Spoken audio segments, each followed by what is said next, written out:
Right folks, this is just a very quick summary of the enzymes topic for third year.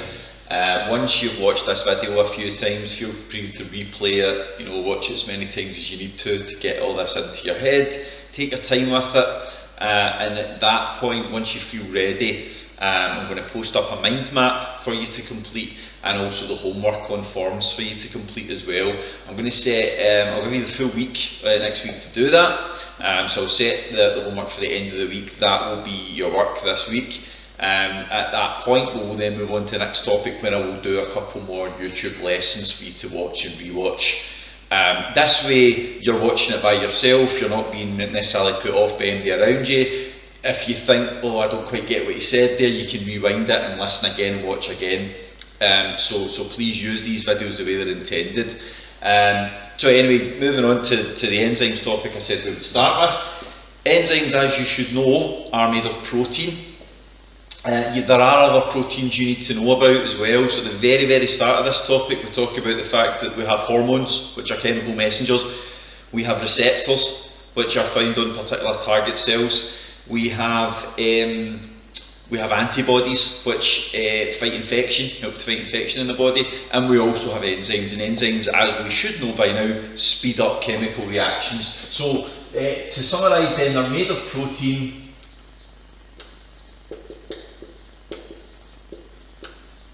They speed up chemical reactions. Now you might also be asked how they do that. They do that by loading something called the activation energy, meaning that the reaction needs slightly less energy to be put into it in order for the reaction to take place when an enzyme is involved.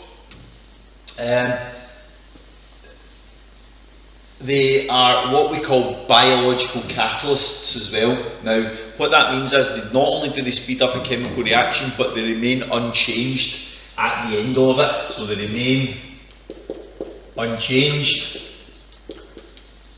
Right? So when the enzyme gets involved in the reaction, the reactants turn into the products, the enzyme remains unchanged. They can be involved in two different types of reaction as well. You'll find this in your notes, of course, as well, but the reactions can be synthesis reactions, which is build-up reactions, or degradation, which is breakdown reactions. A good example of that might be protein synthesis, where amino acids are bound together to form a protein. A good example of that might be anywhere in the digestive system. So for example, when starch is broken down into maltose in your mouth by amylase, that's a good example of a degradation reaction. Now we also need to know a little bit about how enzymes behave. They are sensitive to temperature. When temperature is increased, enzymes become more active. But when they get to a very high temperature, they've passed their peak point of activity, which we'll come back to, and when they get to a particularly high temperature, what happens is the enzyme becomes denatured. So they are denatured at high temperatures. What that means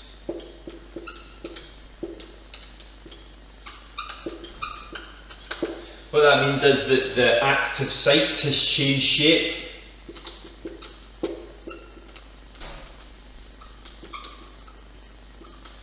So they no longer fit the substrate. Now that brings us quite nicely onto the fact that an enzyme has a matching or complementary substrate.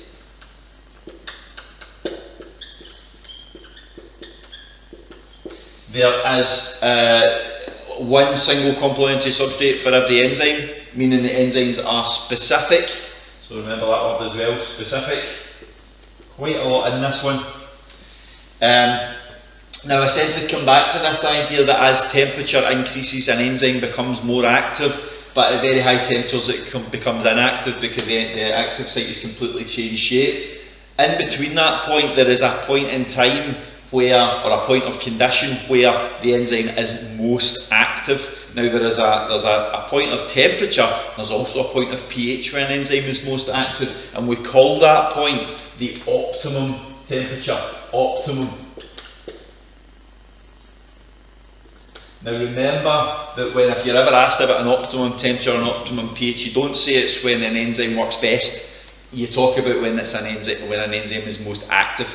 So the optimum temperature is the temperature at which an enzyme is most active. The optimum pH is the pH at which an enzyme is most active. That is a summary of everything that you need to know at National 5 level about enzymes. Just notice that this one's maybe not quite as visible as I'd like it to be. That word says optimum over there. Okay, now you have all of this information in your notes. As I said to you, you know, listen to me more than once going through this, adding this list and taking each individual stage. Enzymes are made of protein. We talk about the other proteins, antibodies, hormones, receptors. They speed up chemical reactions by lowering the activation energy, however they remain unchanged at the end of that reaction. They act on substrates, which they are complementary to, which they are specific to as well. And the substrate can either be broken down into a product in the case of a degradation reaction, or built up into a bigger product in the case of a synthesis reaction. Now, they also have a temperature and a pH at which they are most active, which is their optimum temperature. Now, after that optimum, there will be a point where the activity goes down a little bit, but when we get way past the optimum temperature, so we're up at 55, 60 degrees, extremely high temperatures, the enzyme becomes denatured, and it means that the active site has changed shape, so it no longer fits the substrate.